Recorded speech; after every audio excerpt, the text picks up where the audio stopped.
por allá, inconsciente. Y ya cuando lo llevaron al hospital, estaba medio despertó, tenía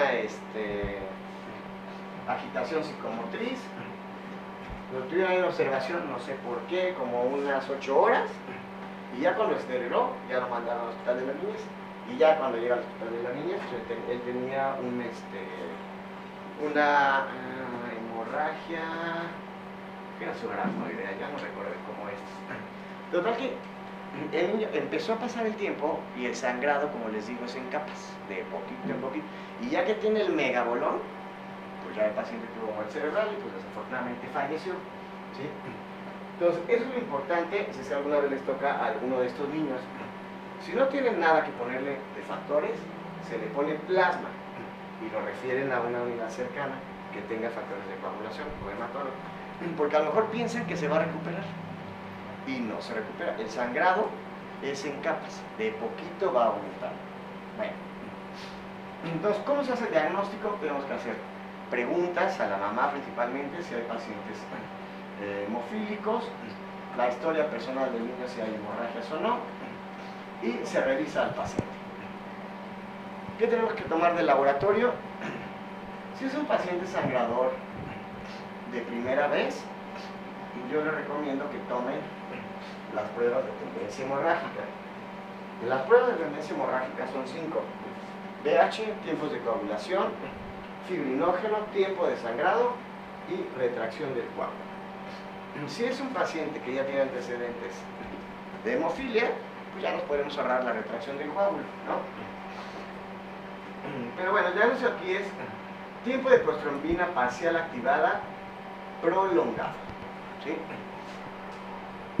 Yo no he conocido hasta ahorita ningún hemofílico que tenga el TTP normal. Todos los hemofílicos tienen TTPA prolongado. ¿Dónde se toman los tiempos? ¿Qué tuvo? ¿Eh? El azul. El azul. ¿Qué tiene el azul?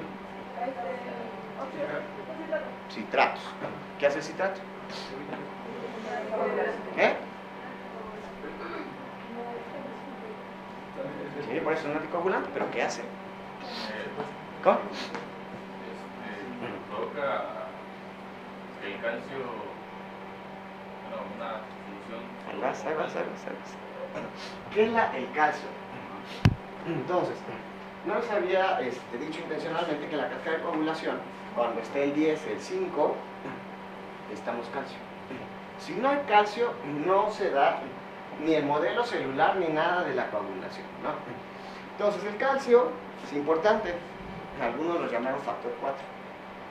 Entonces, el citrato lo que hace es que quede el calcio. Y entonces, cuando hacemos la prueba, metemos el tubito y el equipo agrega reactivos de TTP. ¿Y qué tiene que agregar? Pues calcio. Agrega calcio para que se dé la reacción de coagulación. Por eso es bien importante este tubito, porque el tubito tiene una línea casi que dice llénese hasta aquí, y hasta ahí es donde se tiene que llenar. Si se llena menos, tenemos más citrato y queda más calcio. O sea, el equipo está calibrado para dar el calcio exacto que quitó el tubito. Si llenan menos, entonces los tiempos van a salir prolongados. Si llenan más, los tiempos van a salir acortados. Porque es bien importante la fase preanalítica. Es tomar bien la muestra. Y por lo general lo que hacemos es que primero tomamos el tubo seco, el que vamos a hacer serología o alguna otra cosa, y después tomamos este. También depende mucho del aparato que usen. Pero eso lo hacemos para que el factor 7 no nos active el coágulo antes. Lo poco que había de 7 con tisular activado se vayan a tubo seco, ¿sí? Entonces, bien importante tomar esas dos. Después dicen, ay, es que los tiempos salen mal, y le toman otros y ya se salen bien. Es porque no se ha tomado bien desde la primera vez, ¿no? Pero supongamos que este paciente tiene TTP prolongado. Entonces, ya nosotros lo que hacemos es determinar la actividad del factor 8, 9, y yo siempre les pido von Willebrand con su cofactor de ristocetina, para que nosotros podamos hacer la diferenciación correcta de hemofilia A, hemofilia B y enfermedad de von Willebrand. Bueno, ahora, ¿qué damos para tratar a un paciente hemofílico? Pues desde que se conoció la hemofilia, ya por el 1800, ahí con este hijo de Rasputín. Rasputín tuvo como 7 mujeres, ese fue un zar de Rusia, y tuvo un hombre, y el único varón resultó hemofílico, y murió a la edad temprana. Ahí lo que le ponían era sangre total, porque la sangre total, acuérdense que tiene, antes usaba mucho, tiene plasma con sangre y se la ponían. Con ese poquito de plasma, el hijo de Rasputín ahí medio andaba, ¿no? Pero murió. Después hubo una doctora muy inteligente, ahorita me acuerdo, que en 1964 encontró los crioprecipitados. ¿Qué es esto? Un crioprecipitado, ustedes agarran plasma congelado, lo descongelan en frío, es decir, del congelador lo pasan al refrigerador y se hace líquido. Y después lo centrifugan en frío a 4 grados y tenemos algo que exactamente que precipita en frío, por eso se llama crioprecipitado, que esa nata que está abajo es rica en factor 8, el factor de von Willebrand y fibrinógeno. Entonces se dio cuenta que ella, que poniéndolo a eso, transformándolo a los hemofílicos, dejaban de sangrar. En los 70s ya empezamos a tener nosotros factor octavo, derivado de personas. En 1992, en los 90 estaba el factor 9 derivado de personas, a veces un pool de plasmas, y a partir de del 92 en adelante empezamos a tener los recombinantes. Esta es la doctora Judith Poole, fue la que descubrió uno de los crios. Entonces esto se tendría que transfundir en un clima frío, o sea, no a temperatura ambiente. No, lo que pasa es que tú cuando lo descongelas el crío, tienes como unas 4 horas de vida del crío. Si tú lo descongelas y lo vuelves a congelar, ya no sirve. Okay. Entonces lo puedes transfundir a temperatura normal. Bueno, entonces, esas son las diferentes opciones, desde plasma, críos o factores específicos. Ahora, para tratar al hemofílico tenemos 2 vertientes. Una es la demanda y otra es la profilaxis. La demanda significa que eso es lo que decía en el enlace externo, es un video. La demanda es de que al paciente le sucede algo y le ponemos factor, le ponemos críos, le ponemos plasma, ¿sí? Y profilaxis significa que el paciente se va a poner, como está en la diapositiva, pase o no le pase, se le va a poner su dosis 3 veces por semana, una vez, ¿sí? ¿Cuál es la diferencia? Las dos son muy caras, son extremadamente caras, pero esta hace que cuando menos un día, por 8 horas, tenga dosis altas de factor y después baja. Y después a los 3 días otra dosis baja. Y luego otra vez, bueno, con esos 3 piquitos que haga la semana, los pacientes están libres casi de hematrosis. Entonces, el tratamiento profiláctico hace que los pacientes hemofílicos en edad adulta sean productivos, que no tengan limitaciones físicas. Y a demanda no. A demanda tenemos articulaciones dañadas, ¿no? Bueno, aquí está lo que le estoy explicando. Bueno, ¿y cómo vamos a saber cuánto le vamos a poner de crioprecipitados, de plasma o de unidades de factor? Pues ahora sí que depende del saco y la pedra, ¿no? Tenemos que si es una hematrosis, que es de lo más leve que podemos tener, necesitamos subirle al paciente su actividad de 40 a 60% del factor. Si tenemos una hemorragia intracraniana, del 80 al 100%, ¿sí? ¿Por qué la hemartrosis no nos espanta mucho? Pues porque el sangrado es dentro de la cápsula articular, cuando menos ya está contenido, no va a aumentar mucho.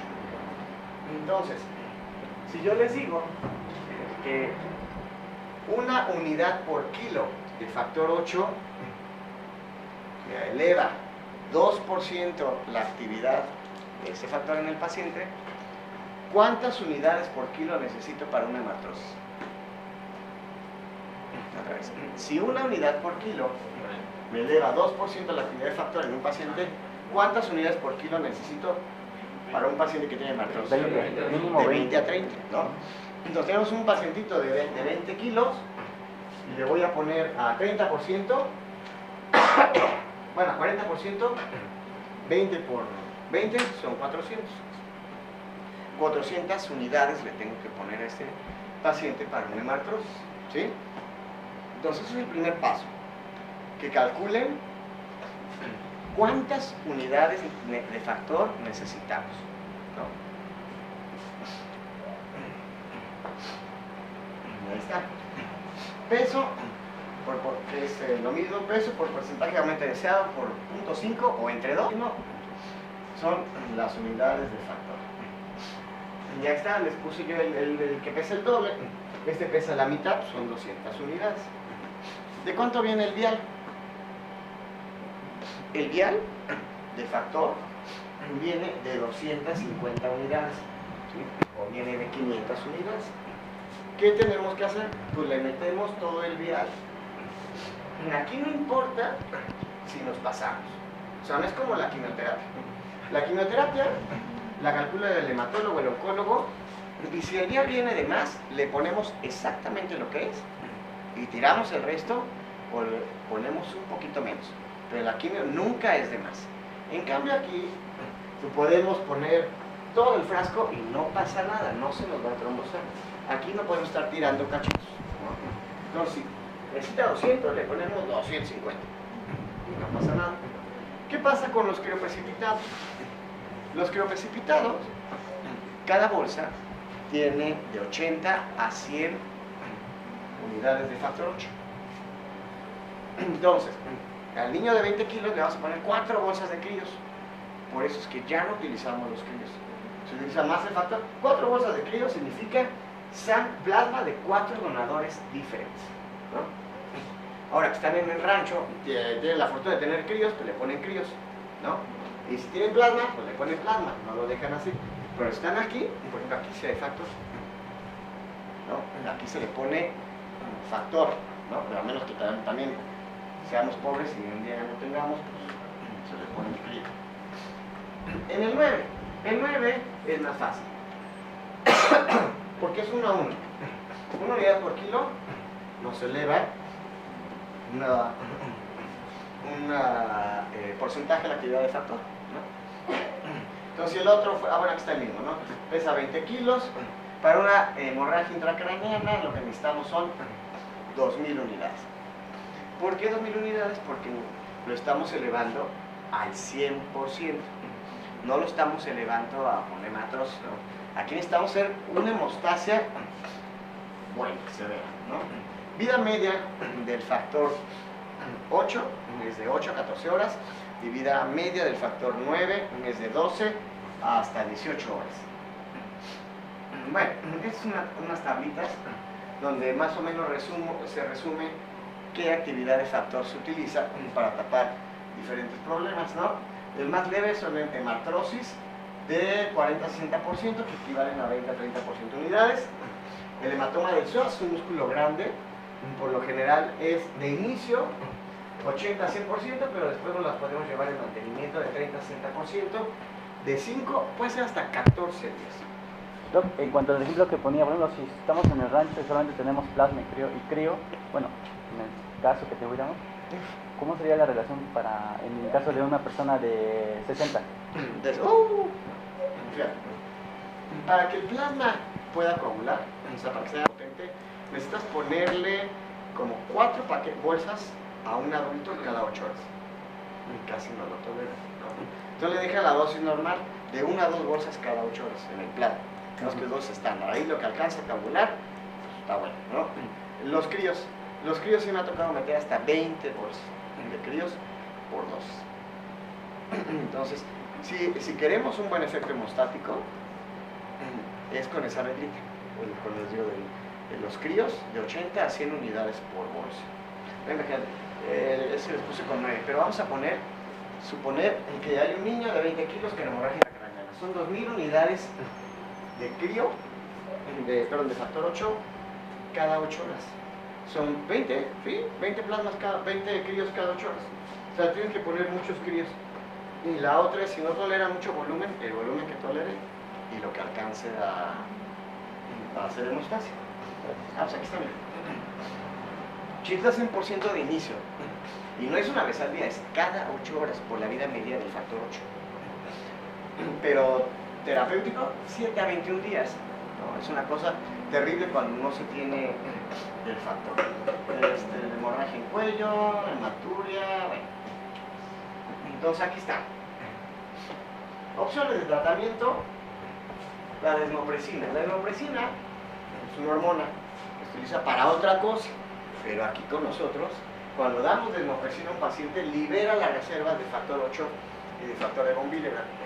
Por lo tanto, la desmopresina solo es útil para hemofílicos leves y moderados. Graves no tienen reserva, no tienen que echar, pero leves, moderados sí, y solo la podemos utilizar 1 o 2 días, se acaban las reservas. Los críos, ya decía, pues son ricos en factor 8, pero están utilizando mucho volumen en sangrados grandes y pacientes pesados.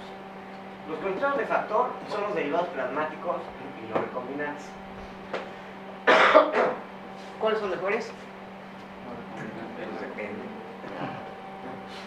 Depende. ¿Se acuerdan que la medicina es de modas? Primero, luego el medicamento es bueno, luego sale malo, luego sale bueno. Cuando entraron los recombinantes, dijeron que eran maravillosos, que no transmitían HIV, hepatitis B, hepatitis C, nada de eso transmitían. Y efectivamente, son más seguros que los derivados plasmáticos. Pero apenas el año pasado salió que si ustedes le dan mucha dosis de recombinante a unos niños muy pequeñitos, hay más posibilidades de que hagan un inhibidor. Y se vio que los que tienen derivados plasmáticos, que tienen von Willebrand por ahí, que tienen otras cosas, protege a algunos pacientes que les pones mucho factor de inicio, los protege de la aparición del inhibidor. Entonces que depende de cuál literatura encuentre. En Estados Unidos, en Europa, donde está las montañas rocallosas y esos virus que nosotros no tenemos, ahí es un problema importante y por eso prefieren recombinantes. Ahí sí tienen mucho miedo de los virus que no detectan. Nosotros pues no tenemos ese tipo de problemas, entonces podemos utilizar los dos. Yo sí alguna vez, a lo mejor sí prefiero los recombinantes y podemos hacer alguna excepción en los niños cuando le vamos a poner una dosis muy importante de factor. Para la hemofilia B, pues no hay críos, solo hay plasma. Y aquí tenemos derivados plasmáticos, recombinantes y algo nuevo, concentrados de complejo protrombínico. Conozco, es el de Baxter, que se llama Feiba. Es un poquito de 9, un poquito de 7, un poquito de 5 y un poquito de 8. Y entonces eso ayuda a que coagule el paciente. Bueno, pues yo creo que tenemos que dar 5 minutos.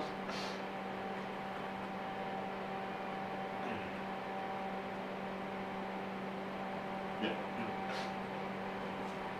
Entonces, los hemofílicos van a tener dos tipos de complicaciones.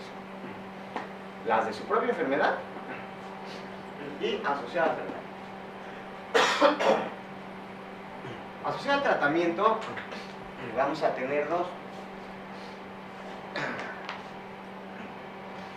Lo que es infecciones,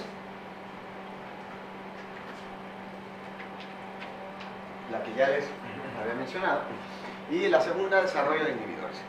Y propias de su enfermedad son articulaciones en diana. ¿Qué es una articulación en diana? Es una articulación que ha sangrado durante mucho tiempo y ahorita ya sin lastimarse, sangra solita.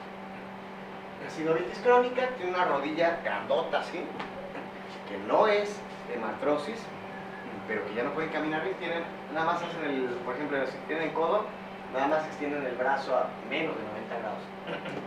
Atropatía hemofílica, casi todos lo tienen. Pseudotumor hemofílico es algo muy grave, también en el hospital de la niñez. Llegó un pacientito referido por, ya sabemos que era hemofílico, pero se perdió durante 8 años y en eso llegó referido porque tenía, según 2 tumores aquí, uno aquí y otro acá en el otro tobillo. Y le hicimos tomografía y todo, no eran neoplasias, pensaban que era un ratonosarcoma, un osteosarcoma. Y no, lo que es un pseudotumor hemofílico, una cosa enorme. Y se les tiene que amputar, ahí se le amputaron las 2 piernas al pobre, porque no hay forma de resecarlo ni de que disminuya el tamaño. Contracturas musculares y fracturas, son las hematrosis. Entre más hematrosis tenga un paciente, más daño articular va a tener. Y entre más daño articular tenga, tenemos pérdida del cartílago articular, ¿no? Hay osteopenia también, hay aumento, crecimiento desordenado del hueso y finalmente vamos a tener fibrosis articular.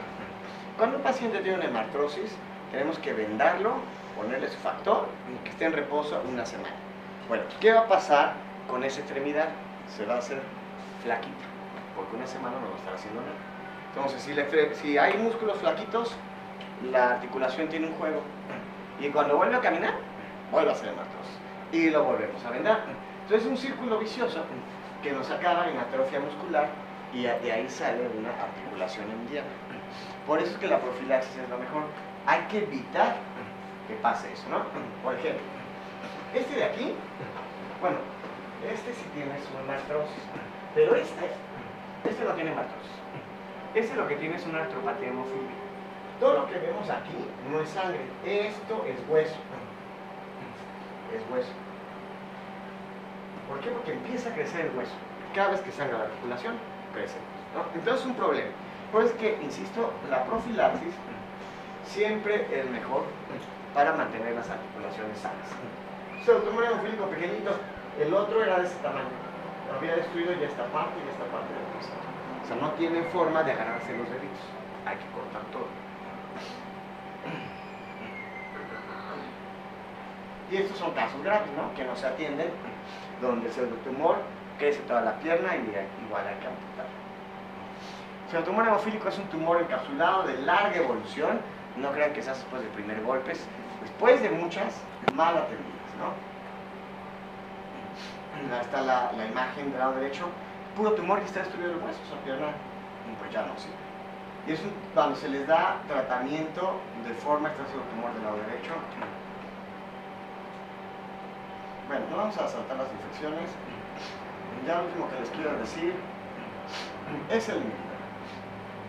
Hasta 30% de los hemofílicos van a desarrollar inhibidor. ¿Qué es el inhibidor? Es un anticuerpo contra el factor 8. O sea, tienen poquito y aparte tiene un anticuerpo que es el 8. Entonces le ponen factor y el inhibidor en media hora se acabó el factor. Entonces es algo terrible. Entonces, ¿qué le ponemos? Bueno, hay algo nuevo de inhibidores, se llama factor 7.